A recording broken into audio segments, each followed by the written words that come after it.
है कि ज़्यादातर किसान भाई जो अपने गन्ने की बंधाई करवा चुके हैं, कुछ जो है करवाएंगे, मतलब समय है गन्ने की बंधाई का, तो किसान भाई यहाँ भ्रमित हो जामे हैं कि उस टाइम में जो है गन्ने के अंदर कौन सा उर्वरक कौन सा खाद डालें जो गन्ना अच्छी तरीके से चलता रहे और किसी उर्वरक की उन्हें आवश्यकता ना पड़े। क्योंकि ज़्यादातर जो खेतों में भ्रमण करके देखा गया है अब के टाइम में जो है पिछले गत वर्ष के मुकाबले अच्छा गन्ना है, तो किसान भाई के अंदर जो है कुछ भ्रांति भी है कि भाई यो डालो वो डालो ये खाद डालो ये। जैसे विक्की चौधरी हैं जी, गन्ने में एक बीमारी है, पहले पत्ती पीली पड़ती है फिर काली पड़ जाती है, इलाज बताइए। हाँ, ये बीमारी नहीं, ये मिलीबग कीड़े का वो है। और मिलीबग कीड़े के लिए मैंने बताया है कि आधा लीटर प्रोफेनोफोस और ये 250 मिलीलीटर आपकी इमिडाक्लोरपिरिड, इसको 180 से 200 लीटर पानी में घोल बना के स्प्रे करने से ये रोग से आप कीड़े से। राम राम भाई, किसान महकमा यूट्यूब चैनल फेसबुक पेज पे आपका स्वागत है। तो भैया गन्ने के ऊपर वीडियो चल रही है और आज की जो वीडियो है वो मुरादपुर गांव के अंदर है। तो भैया आज का जो टॉपिक है, आज की जो विषय वस्तु है वो ये है कि ज़्यादातर किसान भाई जो अपने गन्ने की बंधाई करवा चुके हैं, कुछ जो है करवाएंगे, मतलब समय है गन्ने की बंधाई का, तो किसान भाई यहाँ भ्रमित हो जामे हैं कि उस टाइम में जो है गन्ने के अंदर कौन सा उर्वरक कौन सा खाद डालें जो गन्ना अच्छी तरीके से चलता रहे और किसी उर्वरक की उन्हें आवश्यकता ना पड़े। क्योंकि ज़्यादातर जो खेतों में भ्रमण करके देखा गया है अब के टाइम में जो है पिछले गत वर्ष के मुकाबले अच्छा गन्ना है, तो किसान भाई के अंदर जो है कुछ भ्रांति भी है कि भाई यो डालो वो डालो ये खाद डालो ये दवाई डालो, उससे जो बम्पर पैदावार होगी। तो सामने कुशलवीर सिंह जी हैं और भाई किसान भी हैं, उनसे भी जानकारी लेंगे। एक बार कुशलवीर सिंह जी से परिचय करा दें। मैं राम राम जी। राम राम जी, नमस्कार सभी श्रोताओं को। मैं Kushalveer, senior cane development manager, Simbhaoli sugars limited, Simbhaoli. जैसा जी आज का विषय है कि गन्ने की बंधाई चल गई और इस दौरान में हमारे जो किसान भाई हैं वो ये सोचेंगे भाई गन्ने के अंदर कौन सा ऐसा उर्वरक डाला जावे कि गन्ना जो है बम्पर पैदावार की तरफ बढ़े, उनका जो गन्ना स्वस्थ रहे। बिल्कुल बिल्कुल। देखो, बढ़वार का एक समय होता है जी और खाद डालने का भी एक समय होता है। वैसे तो पहले हिसाब को देखा जाए, जो पहले समय से बुआई हो जाती थी तो उसके अनुसार तो 30 जून को यूरिया या कोई भी फर्टिलाइज़र की जो अंतिम मात्रा है वो पूरी कर देनी चाहिए। लेकिन अब किसान देरी तक बुआई करते हैं, देर तक बुआई करते हैं, देर तक कटाई करते हैं। उसकी वजह से 15 जुलाई, 20 जुलाई या पूरी जुलाई तक हम फर्टिलाइज़र दे सकते हैं। इसके बाद 30-31 जुलाई के बाद बिल्कुल भी फर्टिलाइज़र नहीं देना चाहिए। अब कौन से उर्वरक की हमें ज़रूरत है गन्ने में? चूँकि हमें जो इसका तना है या वानस्पतिक भाग है यही हमारे लिए उपयोगी होता है, इसी से हमें कीमत मिलती है। तो इसके लिए हम वानस्पतिक वृद्धि के लिए यूरिया प्लस कैल्शियम नाइट्रेट, इन 2 उर्वरकों का मिक्सचर हम प्रयोग कर सकते हैं। यदि किसी ने सूक्ष्म पोषक तत्वों का मिक्सचर नहीं डाला तो 10 किलोग्राम सूक्ष्म पोषक तत्वों का मिक्सचर भी ऐड कर सकते हैं। इसके लिए 1 bag urea, 15 kilo calcium nitrate, 10 kilo ferrous sulphate और 10 किलो माइक्रोन्यूट्रिएंट का मिक्सचर, जिसे गन्ना स्पेशल भी कहते हैं, माइक्रो फूड आता है टी स्टेंस कंपनी का। अलग अलग कंपनियां अलग अलग नामों से बनाती है। इस मिक्सचर को आप बंधाई होने के बाद लाइन लाइन डाल दे और उसके बाद किसी उर्वरक की आपको आवश्यकता नहीं पड़ेगी। दूसरी बात मैं ये कह रहा, मैंने पहली कई वीडियो में किसानों को साफ संदेश दिए हैं कि prevention is better than cure, उपचार से बचाव बेहतर है। समय से पहले हमें दवाई का प्रयोग करना चाहिए, लेकिन रोग और कीट लगने के बाद किसान बड़े उतावले हो जाते हैं कि कौन सी दवाई काम करेगी, कितनी मात्रा डालनी चाहिए। मैं आपको थोड़ी जानकारी दे दूं, मैंने टॉप बोरर पे कई वीडियो बनाई है।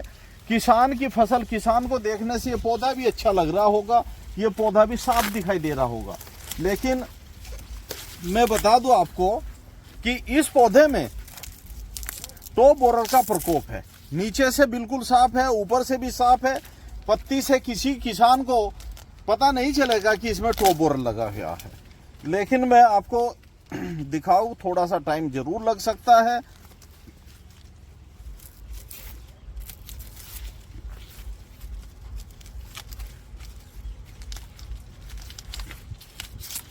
थोड़ा गैप बना लो, थोड़ा सा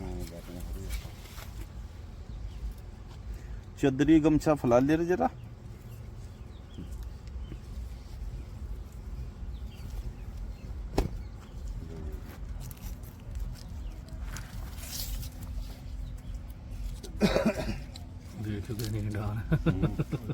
पूरा का पूरा में ही है।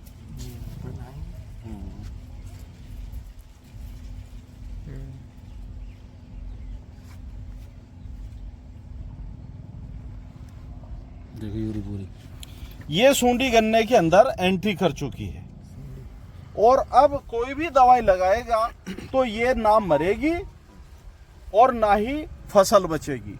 इस तरह से समय रहते हुए ही हमें इसका उपचार करना चाहिए। इसके लिए मैंने कई बार बताया है 150 मिलीलीटर, 150 मिलीलीटर कोराजन, 150 मिलीलीटर सिटीजन, 8 kilo Ferterra, 8 kilo Vistara, 5 kilogram Virtako या 12 किलोग्राम कार्बोफ्यूरान का प्रति एकड़ की दर से अवश्य प्रयोग करें। उसके बावजूद भी ये समस्या पैदा हो जा रही है। चाहे तो दवाई डालने का समय ठीक नहीं है, हम लगने के बाद में दवाई डालते हैं, या दवाई हमने समय पे नहीं डाली या सही विधि से नहीं डाली, बिखेर दी, इसको कोराजन को बिखेर दिया, इसको फटेरा को यूरिया में मिला के छींटा दे दिया, खाली कूड़ में भी गया है। इस तरह से दवाई की बर्बादी ना करें।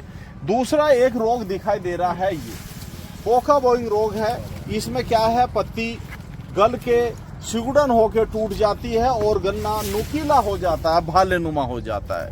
उसमें गन्ने की पैदावार पे बहुत कुप्रभाव पड़ता है और इसका सही इलाज ये है कि कॉपर ऑक्सीक्लोराइड, बंधे हुए गन्ने में आप कॉपर ऑक्सीक्लोराइड का प्रयोग आसानी से स्प्रे के द्वारा कर सकते हैं।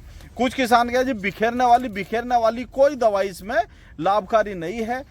500 से 700 ग्राम कॉपर ऑक्सीक्लोराइड प्रति एकड़ की दर से आप खड़ी फसल में 150 से 180 लीटर पानी में घोल बना के छिड़काव कर सकते हैं। यदि घोल की मात्रा बढ़ानी है तो इसी सांद्रता का घोल आगे तैयार कर सकते हैं।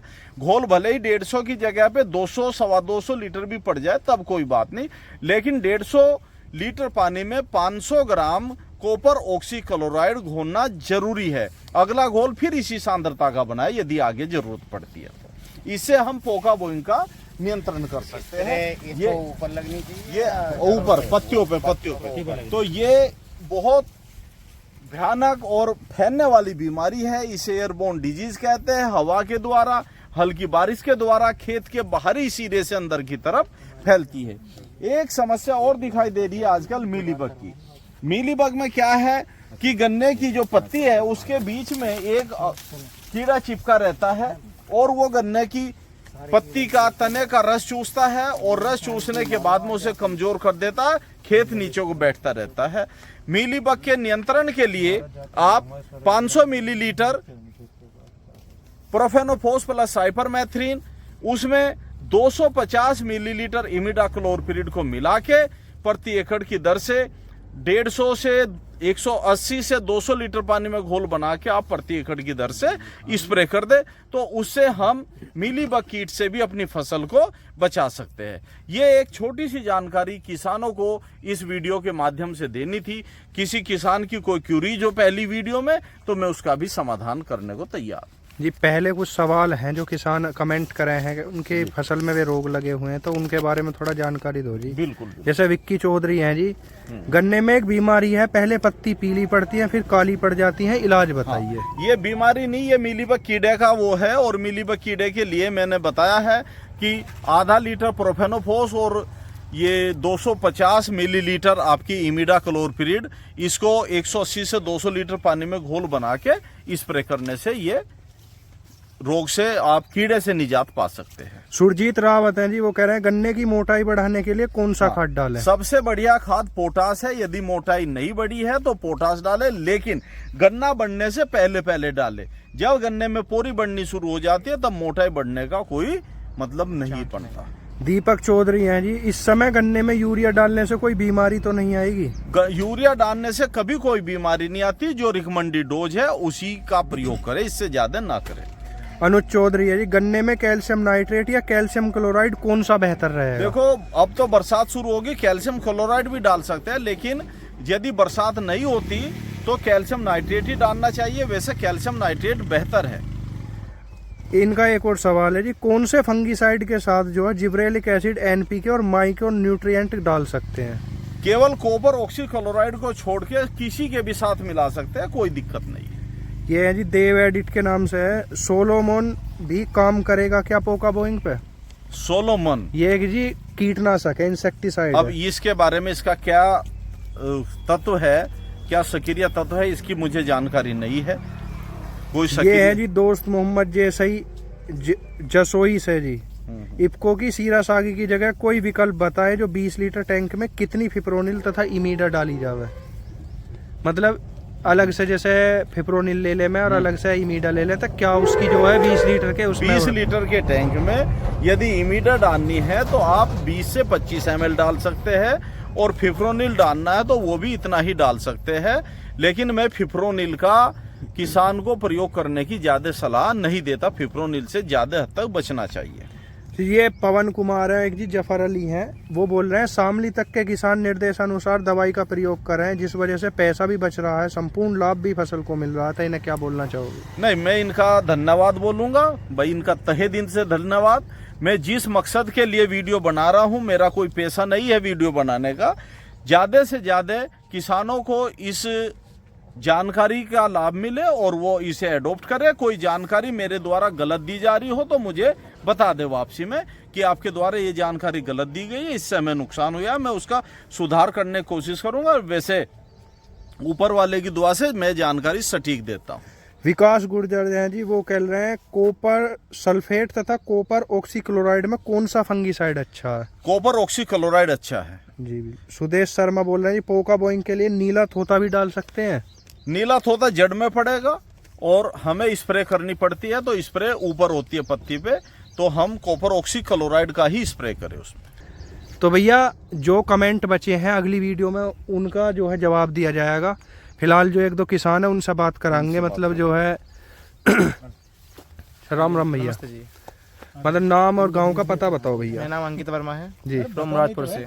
अच्छा, जैसे कुशलवीर सिंह जी जानकारी दे रहे हैं तो तुम्हें क्या लगा, अच्छी जानकारी लगी या जी, जो अंकल है? जी जो बता रहे हैं बिल्कुल बेनिफिट मिलेगा उससे। ऐसी कोई भी चीज़ नहीं बताई है जिससे कि चीज़ों को नुकसान हो। खेतों के लिए अच्छी चीज़ बताई है, और जो अंकल जी ने बताया है उससे लाभ भी हुआ है। हमने यूज किया है इनका बताया हुआ सामान जी, उससे खेती भी अच्छी हो रही है और बढ़ोतरी भी है गन्ने में, बढ़ोतरी पहले से अच्छा खेती हो रही है। जी जी बिल्कुल।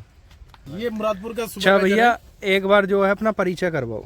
नाम शेखर है जी, जी और मुरादपुर सर्किल देख रहा हूँ। जी जी।